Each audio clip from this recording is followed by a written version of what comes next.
और एक बात बताइए, हमें क्या ले रहे हैं, दे रहे हैं, मैंने किसको किसको आप दीजिएगा जी? दुबराइए जाइएगा। जितना घर में लोग रहेगा सबको देंगे। अरे भौजी, कौन चीज तू सब करा के देबू हो? तो का हाल बा भाई लोग? तो भाई लोग तो हम लोग अपना लाइफ में बहुत सारा मीडिया कर्मी देख लो, बोलो लाइक हैसान का जूता से मारेंगे जो बोलेगा कि हम के बारे में बोलते हैं, जूता से मारेंगे। या चाहे हैसान का, मतलब अगर ऐसा हरकत प्रमोद प्रेमी यादव जी करेंगे तो चप्पल और ईंटा बरसाया जाए। लेकिन भाई लोग आज हम जो मीडिया कर्मी के बारे में बात करे ला बने, अगर तुम लोग को एक वीडियो देख ले बोलो नु तो तुम लोग को कहबो लगा लाने राम कॉमेडी वीडियो देखियो, ये सारे के वीडियो देख के हमनी के एंटरटेन हो जाम जा। तो भाई लोग यही से कहते नहीं, अपना अपना कान में ईयरफोन लगा लो, कहीं से आज की वीडियो कुछ ज्यादा गाना फारक ख्याल बा। तब बिना वाला सुन के स्टार्ट करो जांच के बकचोदी। दिखाइए, हम अपने सहयोग को बोलेंगे कि एक बार दिखाइए, ऊपर से इनका नीचे तक पूरा फेस दिखाइए। ये देखिए, पूरा अश्लीलता फैलाने का ठिक्का ले ली। अच्छा तो ये भैया जी से हम एगो सवाल करना चाहते नहीं, भैया जी तू कैसे केहू का कपड़ा देख के, केहू के पहरावा और ओढ़ावा देख के तू कैसे जज कर सकत रहा को अश्लीलता वीडियो बनावे के रेडी भइल बिया? या और और कोनो काम खातिर कपड़ा वपड़ा पहनले हो? और भाई लोग कुल मिला के बात है कि बवे कि आदमी के, हर आदमी के एगो लाइफ में अपन जिए के आरक्षण बा, ठीक बा। आदमी शर्ट पहन सकता, कपड़ा पहन सकता है, जीन्स पहन सकता, फटल जीन्स आजकल के आदमी पहनत है, लड़की साड़ी पहन सकत रही सन, और बाद से आजकल बिकनी पहन के घूमत रही सन। तो ओकरे के तो तू बोलत नहीं खब। हमारे कहे का मतलब भी भाई, तू जज कैसे कर सकत रहा? कैसनो ड्रेस पहनले बिया, वो अश्लील काम करके ड्रेस पहनले बिया ना, अच्छा काम करके ड्रेस पहनले बिया।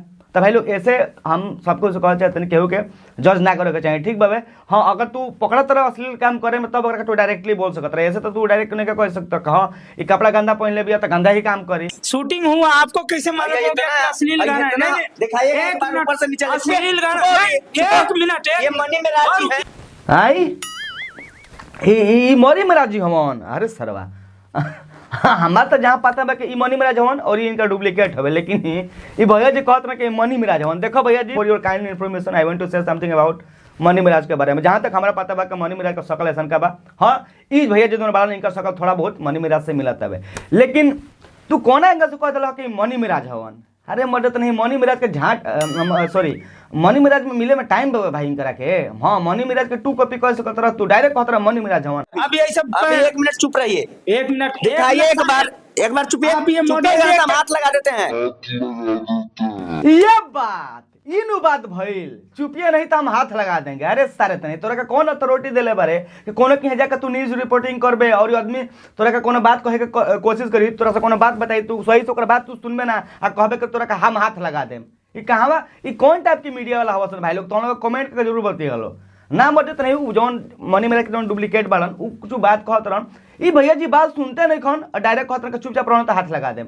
न्यूज रिपोर्टर कब एंग कर लसन का, मीडिया वाला कब एंग कर लसन का? हां, जब इतना तोर हाथ लगावे का शौक बता, तू मीडिया वाला काम छोड़ के डायरेक्ट जाकर गाना अश्लील गाना गावत तो डायरेक्ट जाकर तोरा का थपड़ियाव मार लातन जूतन, कोना बात नहीं के हमारा तरफ से कोनो प्रॉब्लम नहीं है। लेकिन तू खुद एगो मीडिया वाला बात हो के मीडिया वाला को हमनी के भाई जानत लो आईना के तरह आदमी मानेला, मीडिया वाला जौन देखावेला सच्चाई देखावेला, लेकिन ई मदद जाके ई सीधा सीधी जाके दिन दोपहर दादागिरी करत रहन। अब तो एक जगह तू भैया जी करत रह, खराब मत पिया भाई। देखो लो हम फैक्ट वाला बात कहत नहीं, जब तू एत्र जाके कोनो छोटा मोटा स्टूडियो वाला ओकनी के तू जाके तू धमकेबा मरबा पिटबा तो स्वीकार लियो सनु, तो स्वीकार कर लियो से हम अश्लील गाना गावत नहीं। अगर इतना ज्यादा तारा गाड़ी में जोर बाबे, तारा गाड़ी में इतना पावर बाबे, तो जो बड़ा बड़ा सिंगर बड़ा सन ओकनी के जाके इंटरव्यू लेके ले लियो तो आ कह दियो तक के हाथ लगा देंगे, हाथवा तुर के गड़िया के पीछे ढुका दिया सन। ये मनी मिराज हम आपको एक बार दिखाइए, ऊपर से इनका नीचे तक पूरा फेस दिखाइए। तो भाई लोग तुम लोग के वीडियो की स्टार्टिंग में हम कहले रहनी है कि अगर तुम लोग के एगो भी वीडियो देख ले बोलो नु तो तुम लोग का कॉमेडी वीडियो देखे के जरूरते ना पड़ी। कहबो लोग के ये सारा के वीडियो हमके देखल जाए, काहे तक वीडियो में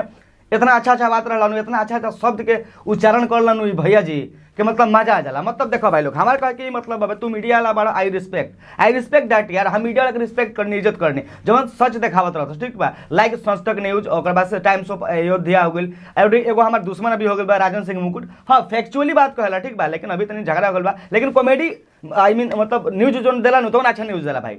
तो दुश्मनी अपना जगह बा, लेकिन जो फैक्ट वाला बात बताओ हम कहल जरूरी समझम, ठीक बा। तो ई कुल के जगह तुम न्यूज देखो भाई लोग, कुछ सीखे के मिली और सच्चाई देखिए सन, ई कुल बिकाऊ ना हो ठीक बा। लेकिन ई भैया जी के देखो न्यूज हमारे कहे का मतलब ये बा, news reporter I mean media वाला का काम कौन चाहिए? कौन आदमी से काम बाबू वो आदमी से खाली क्वेश्चन आंसर करिए सन। कहाँ भैया जी बताइए कि आपका स्टूडियो की तरफ से ऐसा गाना आ रहा है, आप इस पर क्या कहना चाहते हैं? डेट सीट सवाल जवाब करे खाली हक बा मीडिया वाला का, ठीक बा। अब कौन का जाकर तू कहबा का दिखाइए कैमरामैन पूरा कर एकर गांड बूढ़ पूरा दिखावा तो ई थोड़ा ना अच्छा बात बा भाई लोग। ई बार बार कहत लोग के ऊपर से नीचे ले दिखाई। यार भैया जी तू मीडिया वाला हवा, तू गइल बड़ा जो क्वेश्चन आंसर करे वो गइल बड़ा ओकनी से सवाल जवाब करता, सवाल जवाब का कौजी से चली आवा ना, तू काहे ओकर बार बार बॉडी से में ओकरा का करत रह, पूरा ओकर बॉडी के दिखावत रह, बॉडी से में करत रह एगो लड़की के, ई मतलब अच्छा बात बा का? पूरा अश्लीलता फैलाने का ही ठिक्का ले ली। और क्या नाम, आप तो नाम बताई नहीं, नाम बताइए पहले। ए भैया जी हम काहे खाते बानी, हम बतावत तनी। ई भौजी के नाम सनी मतलब कुछ भी नाम ओकरे सरवा, ओकरा से तोर का प्रॉब्लम बावे? जौन तू काम करे गइल तो काम के घरे चल जो ना। हैं तू गइल बड़े सवाल पूछ के तो सवाल पूछ जाके जो ओकर नाम कौन ची हो, ओकर ढोनी के गहिर कितना बाई को पूछत तो जरूरी बना का?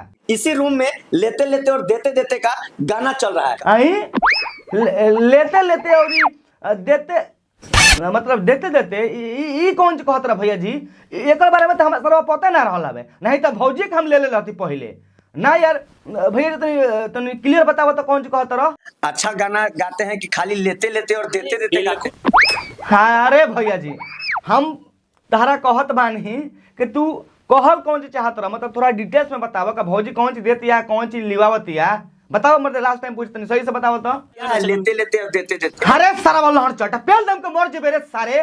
तोरा से कहत नहीं कि तू बताओ के लेते लेते देते देते का मतलब कौन चीज है? तू सारा बता नहीं, एक ही बतिया बार बार काहे कहत रे? हैं भाई लोग कसम से कहते पगला दिले भाई, सारा एक ही बतिया पटक गेल बाबे, लेते लेते देते देते, लेते लेते देते देते। अरे सारा बात नहीं, क्लियर बड़ क्लियर। लेते लेते और राजा थोकली न देते देते। बस भैया जी बस यार गोल लगत नहीं यार, अब भगवान के लिए रह दम मर देता नहीं, कितना लिवेबा कितना दिवेबा। पति मांग रहा है तो सबको जानता है कि पति पत्नी से क्या मांगता है और रात में क्या मांगता है।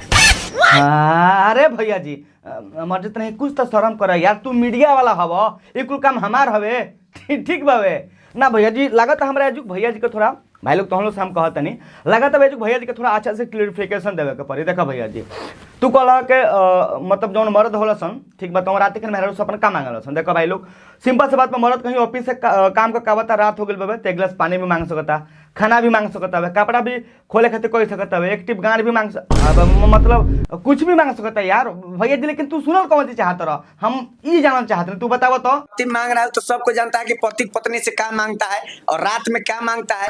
अरे सरवा इस तरह हमरा का पागल कर दिए भाई लोग। अरे सारे तोर पता नहीं करे कि मर्द रात के अपने मेहरारू से कौन चीज मांगल सन? चल हम बतावत नहीं, तोर पता नहीं कहता। अब देखो लो भाई लोग, जब भी मर्द रात के सुते जाला सन खा पी के अपने मेहरारू से बस कहीं कोई चीज मांगल सन भाई लोग, हमारे पता बा तुम लोग कौन चीज सोचो तक बोलो, और हमरा बतावे के ना पड़ी तुम लोग सब को पता बा कौन चीज मांगल सन। तो हेतु चुकी बात कहे भैया तोर गाल काहे फटत रे, चाहे हाई दोनों सिंगरावा से और चाहे भौजी से पूछे चाहते नहीं। हां बता दो रात के एक्टिव देख लीजिए, बहुत अच्छे डायरेक्टर हैं, अच्छे अच्छे गाना भी करते हैं। देखियो भैया कभी कभी गाली भी मारते हैं, कहीं एक्टिव मार के मत निहुरा दो तहरा के, बड़ा दूर साइल बड़ा रिपोर्टिंग करे। तो बेचारी रोटी बेल रही है, ये ड्रेस पहन के रोटी बेलाएगा? नहीं तो लंगड़ा होके रोटी बेलो रे सरवा, पक्का दोगला बड़े रे तू भाई। हमरा अब शौक होता है कि तू सच में मीडिया वाला से बड़े ना भौजी के पेले खाते आइल बड़े। अपने सहयोग बोलेंगे, इनके ढोड़ी का स्क्रीनशॉट लीजिए। हाँ बिल्कुल सही बात कहला भैया जी, भौजी के ढोड़िया के नू फोटो मत ला लो, स्क्रीन शॉट ला लो। जिया सारे गांव मारे गड़िया फाड़ जाए ना, हितवा कहत कितना कॉन्फिडेंस है बाबे कि भौजी के ढोड़ी की स्क्रीन शॉट ला लो। तो भैया जी देखो, जब भौजी के ढोड़ी की तू स्क्रीन शॉट लेवे वाला बाड़ो तो एगो काम करिया, भौजी के ढोड़िया की स्क्रीन शॉट लेके और जीरेक्स वाला मशीन में लेके जाइयो, और जब ओकरा के जीरेक्स करवा लियो नु तो सलाई मार के जीरेक्स वाला ढोड़िया के फोटोया के सलाई मार के आगे धरा दियो, और जो रखिया बची नु जॉर्जी ढोड़िया के फोटोया तू रखिया तो टीका कर लियो, और टीका करके चल दियो वोट देवे मोदी जी के।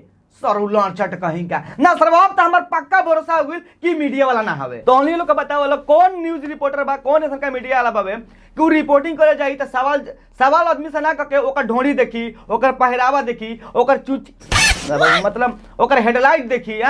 ये मतलब ये टाइप के कहल तो हम लोग कभी न्यूज रिपोर्टर देखले बड़ा लोग, कमेंट करके जरूर हमरा के बताइए लो। ढोड़ी में चाय पीने वाला होता है, ई बात भैया जी हम मानत नहीं ना कबो जिंदगी में नहीं कह सकत कि आदमी ढोड़ी पर कौन कहला चाय डाल के पी सकता, लेकिन हाँ अगर आदमी कोशिश करे तो लाड़ पर गिलास रख के चाय पी सकता है। लेकिन हाँ एगो बात के डर बावे, खाली लाड़ ना जरे के चाहिए। और एक बात बताइए, हमें क्या ले रहे हैं, दे रहे हैं, मैंने किसको किसको आप दीजिएगा जी? दुबराइए जाइएगा। जितना घर में लोग रहेगा सबको देंगे। अरे भौजी कौन चीज तू सब करा के देबू हो? जितना घर में लोग रहेगा सबको देंगे रोटी बना के। ओहो हम तो जानी है बूढ़ मतलब जनत के हूर ना भौजी के तरी कहती है का सब करा के देम, लास्टवा में कह के रोटी कह दिला से नहीं तो सरवा हम जानते नहीं कि हमें कैमरा में नहीं बड़ा गाड़ी धर ले रहे।